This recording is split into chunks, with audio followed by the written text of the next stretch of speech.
Morning everybody, আসসালামু আলাইকুম। কেমন আছেন সবাই? আশা করি সবাই ভালো আছেন আর সবাই নিরাপদে আছেন। অনেক দিন বাদে একদম ক্যামেরার সামনে ব্লগটা শুরু করলাম। এখন যে সকাল তা বলবো না, এখন বাজে হচ্ছে 11টা 10। ঘুম থেকে উঠেছি, কালকে রাতে অনেক রাতে ঘুমাতে গিয়েছি, রাত 3টা বাজে ঘুমাতে গিয়েছি। তো সেই জন্য আর মনে করেন যে একটু দেরি হয়ে গেছে। তো যাই হোক, বন্ধের দিন একটু দেরি করলে সমস্যা নেই। আজকে সবার আগে কী কাজ করবো? সবার আগে দিব হচ্ছে মাথায় একটা মেহেদি। মাথার মধ্যে খুচখুচ করছে, মানে মেহেদি দেওয়া দরকার হয়েছে, চুলেরও কালার করা দরকার হয়েছে। তো চুলে মেহেদি দিব, তারপর আজকে বাসা অনেক রান্না করতে হবে।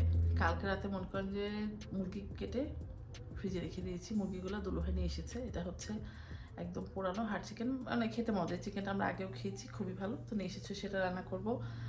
শুটকি, মাছ টাছ অনেক কিছু রান্না করবো, তো সব কিছু শেয়ার করব। তো চলেন সবার আগে মাথায় মানে মেহেদিটা দিয়ে আসি, তারপর রান্না করবো। রান্নার রেসিপি ইনশাল্লাহ শেয়ার করবো। নতুন একটা রেসিপি, নতুন না, রেসিপিটা পুরনো, আমি কখনো করি, আজকে করবো। সেটা কি, সেটা দেখা মানে চলে। তো সবার আগে চলেন আগে মাথায় মেহেদি। আসলে মনটা খারাপ, কারণ দেশের এই অবস্থা দেখে খুবই মন খারাপ লাগে। তারপর ব্লগ তো মনে করেন যে জানি না, দেখি এখন কি হয়, দোয়া করবেন। খারাপ লাগে এসব দেখলে, দেশের সত্যি কথা। আর আমি কি বলতে কি বলবো, দেখা যাবে সবাই সবার আমাকে আক্রমণ করছে, হচ্ছে কাহিনী। বাট যাই হোক, যেটা হচ্ছে দেশে এখন, মানে দেখলে খুবই খারাপ লাগে। বাচ্চাগুলো মারা যাচ্ছে, স্টুডেন্টগুলো মারা যাচ্ছে, কি একটা হুজ্জুতি। তো চলেন পরে দেখা হচ্ছে, কথা হচ্ছে। মাথায় মেহেদিটা দিয়ে এসছি, না দেরি হয়ে যাবে। তো রান্নাবাড়া শুরু করতে যাচ্ছি। এই যে কাটাবাটা সব ফিনিশ করে নিয়েছি। এই যে দেখেন, সব এখানে ধুয়ে টুয়ে সব রেডি করে নিয়েছি। এখন করবো রান্না। একটু দেরি হয়ে গেল, কারণ বোনের সাথে কথা বলছিলাম ফোনে, তো রেকর্ড তো করা হয়নি, করতে পারছিলাম না। তো এখন বললাম যে বোনের ফোন রেখে দিলাম, যে রান্না করবো সেই বলে। যাই হোক, মুরগির মাংস দেখানোর কিছু নেই, এটাকে জাস্ট রেগুলার একটু কষিয়ে রান্না করবো। মুরগিটা দাঁড়ান, খুন্তিটা নিয়ে আসি, খুন্তি কোথায় চলে গেছে। তো পেঁয়াজ দিয়ে দিচ্ছি, পেঁয়াজ দিয়ে তারপর রান্না করবো। মানে একটু মানে রান্না করবো আর কি, মুরগির মাংসের রেসিপিটা শেয়ার করবো। ঠিক আছে, আমি টাইম লেপে দিয়ে দিচ্ছি, দাঁড়ান।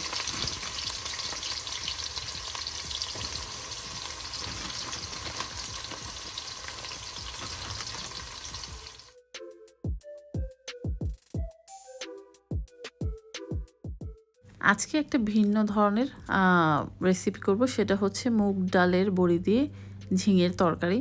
তার আগে একটা কথা বলে নিই, এই ব্লগটা আমার শ্যুট করা মনে করেন যে অলমোস্ট 20-25 দিন বা মাসখানেক আগে, যখন বাংলাদেশে খুবই খারাপ অবস্থা যাচ্ছিল, তখন শ্যুট করে রেখেছিলাম, কারণ অনেক দিন ধরেই ব্লগ দেওয়া হয় না।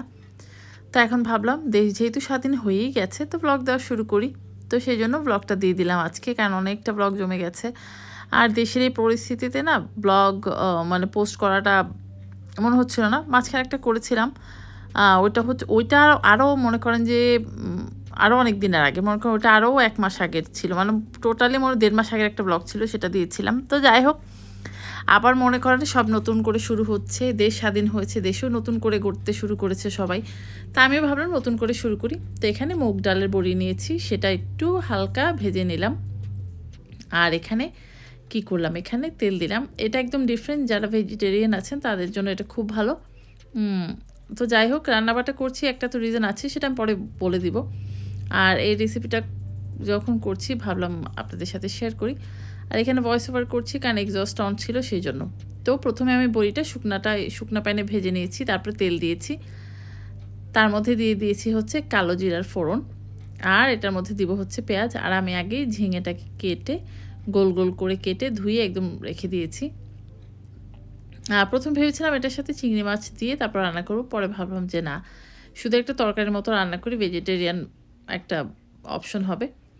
এটা খেতে খুবই আমি হয়েছে, মানে যে খেয়েছে সবাই বলেছে ভালো হয়েছে। তো যাই হোক, পেঁয়াজটাকে হালকা একটু ভেজে এখানে আমি এখন দিয়ে দিব হচ্ছে মশলা। তেমন সিরিয়াস কিছু মশলা না, মনে করেন হালকা একটু আদা রসুন বাটা দিব, দিয়ে হলুদ মরিচ গুঁড়া দিয়ে এটাকে একটু ভালো করে কষিয়ে নিতে হবে।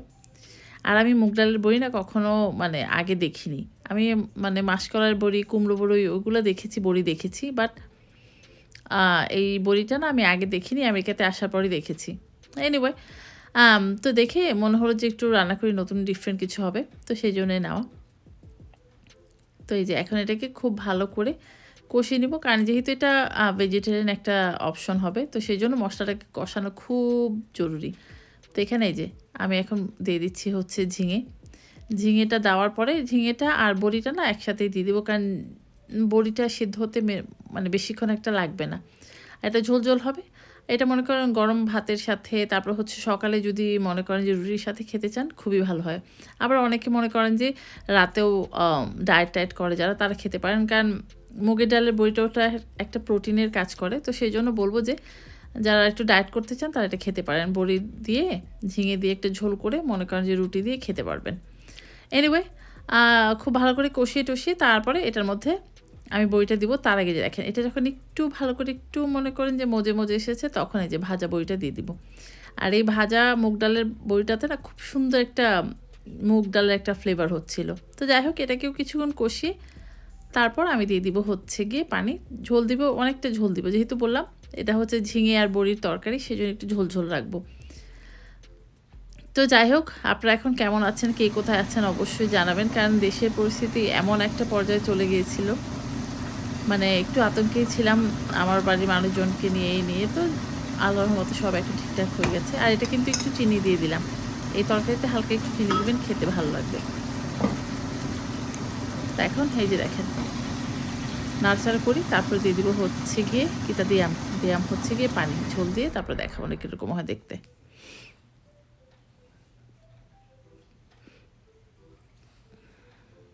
আর আমি একটু তাড়াহুড়োই করছিলাম, কারণ আমার রান্না বসাতে দেরি হয়ে গেছে, কারণ আমি রান্নাটা নিয়ে একজনকে দেখতে যাব। তো ঠিক আছে, এই যে দিয়ে দিলাম, তারপরে এটাকে দিব ঢাকা দেওয়ার পরে যখন দেখবেন বড়িটা গলে গেছে, ঝিঙেটা খুব জলদি চটজলদি হয়ে যায়, সমস্যা নেই, জাস্ট মিক্সচার করবেন বড়িটা যাতে সুন্দর হয়ে যায়। তারপরে তো রান্নাবাটি একেবারে চরম মারমার কাট উত্তেজনায় হচ্ছে, ওই ঝিঙের বড়ির তরকারিটা হয়ে গেছে, দেখাবো পরে, দাঁড়ান। ওই চুলায় ডাল হচ্ছে, এই চুলায় এখন একটা কিছু দিব, এখন কি করব সেটা বলি সবার আগে, দাঁড়ান। এখানে কিছু কাচকি মাছ আর হচ্ছে গুঁড়া চিংড়ি, কুচো চিংড়ি যেটা, সেটা আছে। দুইটাকে ভালো করে ধুয়ে ক্লিন করে রেখেছি, এই দুটাকে এখন বাটবো, বেটে মুসুর ডাল দিয়ে বড়া বানাবো, রেসিপি শেয়ার করবো না। তো সবার আগে এটা ধুয়ে পানি ঝরিয়েছি, এটাকে বেটে নিয়ে আসি। বাটাবুটি দেখাবো না, তাহলে অনেক বড় হয়ে যাবে ব্লগ। তো এখন এগুলো বেটে নিয়ে আসি। আর এই দেখেন আবার এই যে কই মাছ ভালো করে ধুয়ে লবণ হলুদ মাখিয়ে রেখেছি, এটা দো পেঁয়াজা করতে হবে। এটা হচ্ছে চিংড়ি শুটকি, যেটা দিয়ে হচ্ছে লতি আর হচ্ছে কি বলে কাঁঠাল বিচি দিয়ে রান্না হবে। চিংড়ি শুটকিটা কালকে রাতে গরম পানিতে ভিজিয়ে রেখেছিলাম, এখন দেখেন কি সুন্দর হয়ে গেছে। তো এটাকে ধুয়ে উঠিয়ে রেখেছি। তো আগে এটা বেটে নিয়ে এসে তারপর দেখাচ্ছি পরে। দেখতে মনে হচ্ছে কাদা, আসলে এটা কাদা না, এটা হচ্ছে চিংড়ি মাছ আর কাচকি মাছের পেস্ট। চিংড়ি মাছের মাথা টাথা নিয়ে পেস্ট করলে এরকমই হয়ে যায়। আর এখানে এই যে মসুরির ডাল বাটা আছে, মসুরির ডাল বাটা দিয়ে তারা করে নিই, একেবারে সুন্দর, দেখেন কি সুন্দর পেস্ট। মানে পানি টানি অত দেয়নি, মানে যতটা সম্ভব পানি ছাড়া পেস্ট করেছি, না হলে মনে করেন এটা তো একটু কি বলবো ল্যাকপাতা। তারপর ধরেন মনে করেন যদি আপনি আবার পানি দিয়ে করেন, তাহলে এটা মানে বড়া বানাতে খুব কষ্ট হবে। তো ডালটাকে আগে দিয়ে নিই, দাঁড়া টাইম রেখে দিয়ে দিচ্ছি। ডাল নামানোর কি দেখাবো বলেন। তো এখানে মাছ বাটা, ডাল বাটা, এখানে কাঁচামরিচ কিছু বোম্বাই মরিচ কুচি করে দিয়েছি, কাঁচামরিচ দিয়েছি, এটার মধ্যে দিব এখন আদা রসুন বাটা। আদা রসুন বাটা, হ্যাঁ সেটাই। তো এখানে দিলাম হচ্ছে আদা বাটা, দিব হচ্ছে রসুন বাটা 1 চা চামচ করে দিলে হয়, আদা বাটা হাফ টিস্পুন। এই যে রসুনটা একটু বেশি দিচ্ছি, যেহেতু মাছ একটু রসুনটা বেশি দিচ্ছি, ঠিক আছে।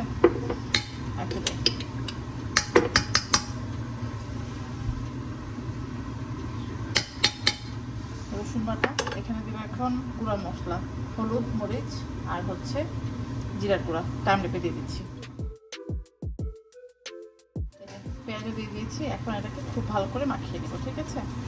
মাখিয়ে কিছুক্ষণ রেখে দিব, পরে গরম গরম ভেজে খাওয়া যাবে। তো মাখানোটা টাইম রেপে দিয়ে দিচ্ছি, এটা দেখানোর কিছু নেই।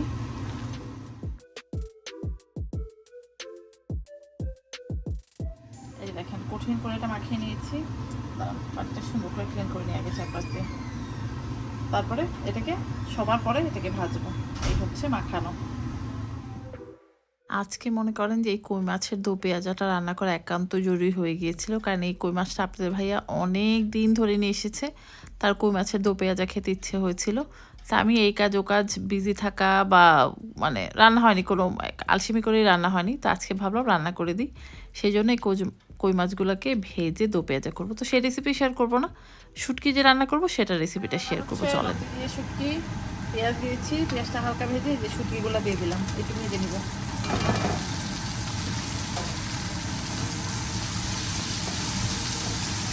আমি এটা হাইলাইট দেখিয়ে দিচ্ছি, আমি এই রান্নাটা মনে হয় আগে একবার দেখিয়েছি।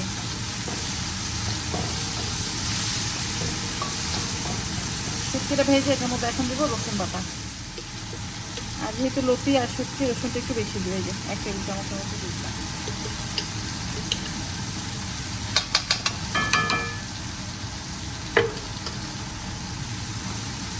রসুন দিয়ে শুটকিটাকে ভাজবো। আর লতিতে একটু বেশি মানে রসুন দিতে হয়, না হলে গলা চুলকাবে।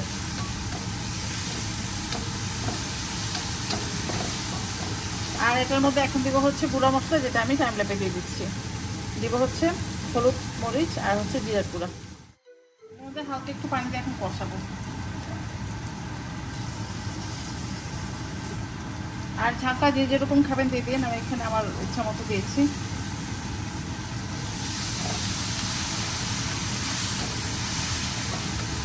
আর আমি বাজার থেকে লতি আর হচ্ছে কাঁঠাল বিচির প্যাকেট নিয়ে এসেছি, তো এটাকে এখন দুটাকে আলাদা করেছি, কারণ লতি জলদি জলদি সিদ্ধ হয়ে যায়, কাঁঠাল বিচিটা সিদ্ধ হতে চায় না, সেই জন্য কাঁঠাল বিচিটাকে আগে দিয়ে কুক করবো, দেন এটার মধ্যে লতি দিব, ঠিক আছে? কারণ গত কয়েকবার রান্না করেছি, লতিটা হচ্ছে গিয়ে মানে ওই ঘেটা ঘেটা হয়ে যায়, কাঁচা বিচি মানে কাঁচা পুরো কাঁঠালের বিচি সিদ্ধ হতে চায় না, তো সেই জন্য এবার একটু ঠিকঠাক করলাম আর কি। আর অলরেডি যদি খেতে চান এইভাবে শুটকিটা ভুনা করে খেয়ে ফেলতে পারেন, খুব দারুণ একটা স্মেল হয়েছে। বাট যেহেতু লতি দিয়ে রান্না করবো, আর একটু কষিয়ে মানে এইভাবে ভুনা করে শুটকিটা খাওয়া যায় আর কি, সেটা বললাম। এই হচ্ছে কাহিনী।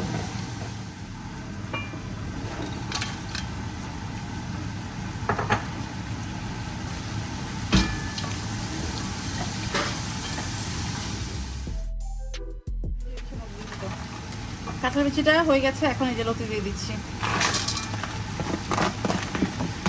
তারপরে হচ্ছে গিয়ে কি করবো, তারপর নাড়াচাড়া করবো, লতি যখন সিদ্ধ হয়ে যাবে, তেল উঠে যাবে, ডান দিল, তারপর খেয়ে ফেলবেন। তো ফাইনাল লুকগুলো দেখাবো না, চলেন। এই হচ্ছে কাহিনী। কারণ সব কিছু শর্টকাটে যাই না, ব্লগ কত বড় হয়ে গেছে, সেই জন্য কি সব শর্টকাট দেখিয়ে দিচ্ছি। কারণ অনেকেই কোশ্চেন করে, আপু মাপ দেখান, এই দেখান, সে দেখান, আবার বড় ব্লগ হলেও আপনারাই কমপ্লেন করবেন, কই যাবো বলেন। যাই হোক, সেটা হোক, মেন প্রসেসটা মশলাটা তো দেখিয়ে দিচ্ছি, বাকিটা আপনারা বুঝে নেবেন। যারা রান্নার শখ থাকে তাদের একটু আইডিয়া থাকতে হয়, আইডিয়া না থাকলে ওই রান্না মনে করে আমি যদি গুলে রেসিপি খাইয়ে দিই তাহলে কেউ পারবেন না। এই হচ্ছে কথাটা। অ্যাকচুয়ালি কাকে বললাম যে আমার পাশে দাঁড়িয়ে আছে, একেবারে বড় বড় আইবল করে দেখছে, তাকে বললাম। পাশে যে আছে তাকে দেখানো যাবে না, বুঝছেন না? কাশি দাও তো, তাহলে বুঝবে পাশে কে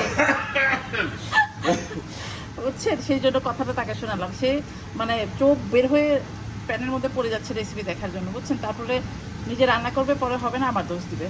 রান্না মোটামুটি সব হয়ে গেছে, চুলায় ভাত হচ্ছে, এখানেই হচ্ছে। মনে হচ্ছে যে আরও কিছু রান্না করি, আর কিছু রান্না করি। আমার যেটা হয়, যখন রান্না করতে ইচ্ছা হয়, মনে হচ্ছে যে দুনিয়ার সব কিছু রান্না করে ফেলি। তো রান্নাবাটা সব শেষ হয়ে গেছে, হঠাৎ মনে হলো যে শহীদ ভাই আমাকে ক্যানাডা থেকে পটল আর কাঁকরোল এনে দিয়েছিল। তো পটলটা আজকে ভাজলাম না, পটলটা অন্য আরেকদিন ভাজবো বা ইলিশ মাছ দিয়ে খাবো। তা আমাকে কিছু ওই যে কাঁকরোল এরকম নিয়ে এসেছি, মানে একটু হালকা, মানে বর্ডারে তো কাঁচা জিনিস আনতে দেয় না, সেই জন্য মনে করেন হালকা একটু লবণ হলুদ দিয়ে একটু সটে করে নিয়ে এসেছিলো। তো সেটাই ফ্রোজেন করা ছিল, আজকে ভাবলাম একটু সেই কাঁকরোলটা ভাজা করে ফেলি গরম ভাতের সাথে। মনে করেন যে কাঁকরোল ভাজা কঠিন মজা লাগে। তারপরে মনে করেন আর কি করেছি, চলেন একটু দেখে আপনাদের। এই হচ্ছে আমাদের আজকের আয়োজন। এটা কি, এটা হচ্ছে কই মাছের, ও মা গো মা, দাঁড়ান লাইট অন করে নিই ভালো করে আগে। এই হচ্ছে আমাদের কই মাছের দো পেঁয়াজা, ঠিক আছে, টমেটো দিয়ে। আর এই যে যেই মাছের বড়াটা বানালাম, সেটা হচ্ছে এই যে মাছের বড়া, দেখেন তারপর হাইটে সরিয়ে নিই, সুন্দর একটা তুলুর দিতে হবে, তাই না? এটা আমরা কিছুটা একজনের বাসায় নিয়ে যাব, আমাদের এখানে একজন ভাবি আছে, তার শরীরটা ভালো না, তাকে আমরা দেখতে যাব, তার জন্য আমি এখান থেকে কিছুটা নিয়ে যাব। আর এই হচ্ছে কঠিন মুরগির মাংসের ঝোল, আর এই হচ্ছে আমাদের বড়ি দিয়ে ঝিঙের তরকারি। দেখেন এটা খেতে ভালো হয়েছে, আপনার ভাইকে একটু টেস্ট করেছিলাম, বলেছে ভালো হয়েছে। তারপরে আর কি রান্না করেছি, এই হচ্ছে আমাদের পুঁই শাক দিয়ে কুমড়ো দিয়ে ডাল দিয়ে রান্না। এই পুঁই শাকটা দিয়েছে হচ্ছে আমাদেরকে রুমি ভাবি। রুমি ভাবি এটা বাগানের মানে পুঁই শাক। এই হচ্ছে লতি দিয়ে ওটা কি কাঁঠালের বিচি আর শুটকি দিয়ে ভুনা। ঠিক আছে, তো এই হচ্ছে আমাদের আয়োজন। রান্না করে মাত্র রেখেছি, এগুলো খাওয়ার পরে বাটিতে দিয়ে ফ্রিজে দিব, আর ভাবির জন্য কিছু নিয়ে যাব। আর এখানে দেখেন থালবাটি মেজে উঠিয়েছি, এখন আমি মেহেদি দিয়েছি, সেটাকে ওয়াশ করতে হবে। কাঁকড় ভাজা অলমোস্ট ডান। কাঁকড় ভাজতে যেয়ে মনে করেন একেবারে বাড়ি ঘরে ফায়ার অ্যালার্ম বাজিয়ে দিয়েছিলাম, আর ভাত হচ্ছে। তো চলেন একটু সব শেষ হোক, তারপর সামনে যা হবে ইনশাল্লাহ আস্তে ধীরে শেয়ার হবে। যতটা সম্ভব চেষ্টা করেছি একটু ভয়েস দিয়ে, তারপরে একটু মানে ভয়েস ওভার দিয়ে, কারণ এক্সস্ট চলছে তো কতটা শুনতে পাচ্ছেন যায় না, হয়তো দেখা যাবে এডিট করতে গিয়ে দেখবো যে পুরোটা ভয়েসই আবার মানে ভয়েস ওভার করছি। আর কি বলবো, আপনারা ব্লগ যেদিন দেখবেন ততদিন হয়তো বা এই সমস্যার কোনো একটা হাল বের হবে, কারণ বাংলাদেশে পুরোই যোগাযোগ বিচ্ছিন্ন, কারো সাথে কোনো বিচ্ছিন্ন মানে যোগাযোগ করা যাচ্ছে না। খুবই খারাপ অবস্থা, খারাপ লাগে আসলে। দেশ ছেড়েছি অনেক আগে, অনেক আগে মানে অনেক আগে। তারপরে দেশে এরকম কিছু হলে আমার একবার মনে হয় দেশে যে আমি আন্দোলন শুরু করি, এরকম মনে হয়। আজকে যখন সকালে আমার বোনের সাথে কথা বলছিলাম, ও বলছিল যে দেশে যে মনে হচ্ছে যে আমরাও এরকম একটু আন্দোলন করি, কারণ এরকম বাচ্চাদের ধরে ধরে মারছে, স্টুডেন্টদের ধরে ধরে মারছে, এটা তো মানে সহ্য করার মতো না। খুবই খুবই কষ্টকর, খুবই মানে কি বলবো আমি মানে হয়তো অনেকেই বলবেন আপনি কিছু বলেন না, বলছেন না, বলতে চাই না, বলতে গেলে এমন কথা বলবো যে অনেকের গায়ে ফসকা পড়ে যাবে, সেই জন্য বলিও না। আবার চুপ থাকাও একটু কষ্টকর হয়ে যায় আর কি। যাই হোক, বেশি কথা বললাম না, বেশি কথা বললে আবার চাকরি থাকবে না, এই হচ্ছে কাহিনী। তো চলেন পরে কথা হচ্ছে আবার। তো সারানাও হয়ে গেছে, যেহেতু মেহেদি দিয়েছি। আজকে ওয়াশ করিনি, আজকে জাস্ট একটু কন্ডিশনার দিয়ে ভালো করে ধুয়ে নিয়েছি, কালকে ওয়াশ করবো। আর যেখানে একটু যাবো, এই যে খাবারগুলো বেড়ে প্যাকেট করে নিয়েছি। আমি এখন ভাত খাইনি, একটু কাঁকড় ভাজা মুখে দিয়ে একটু পানি খেলাম। ক্ষুধা আছে, বাট যেহেতু বলেছি আমরা ওই বাসায় 5:30 বাজে যাবো, ওই 5টা বাজে মানে 5টা মানে কথা, ক্ষুধা লেগেছে। আর ইদানিং মনে হচ্ছে আমি করে ফর রিয়েল তোতলা হয়ে যাচ্ছি, কথা বলতে গেলে হাবা যাবা হয়ে যায়। আমার যেটা কেন এই সমস্যাটা হয় সেটাও আমি জানি। আমি হচ্ছে এত দ্রুত কথা বলি, মানে খুবই দ্রুত কথা বলি, সেই কথা বলতে যাই মনে করেন যে এমন তোতলা হয়ে যাই, মাঝে মাঝে নিজেই বলি যে মানুষ না ভাবে আমি তোতলা। যাই হোক, তো আমরা যেয়ে আসি, তারপর ভাত খাবো আর কি। এই হচ্ছে কাহিনী। তো কোথায় যাচ্ছি সেটা তো দেখানো দরকার নেই, নিয়ে যাচ্ছি, রান্নাবান্না করেছি। দুলুভাই এসেছিল, দুলুভাই আমাদের সাথে যাবে। তো যেয়ে আসি, খাবার খাই, তারপর ইনশাল্লাহ ব্লগ এন্ড করে দিব না। চলেন।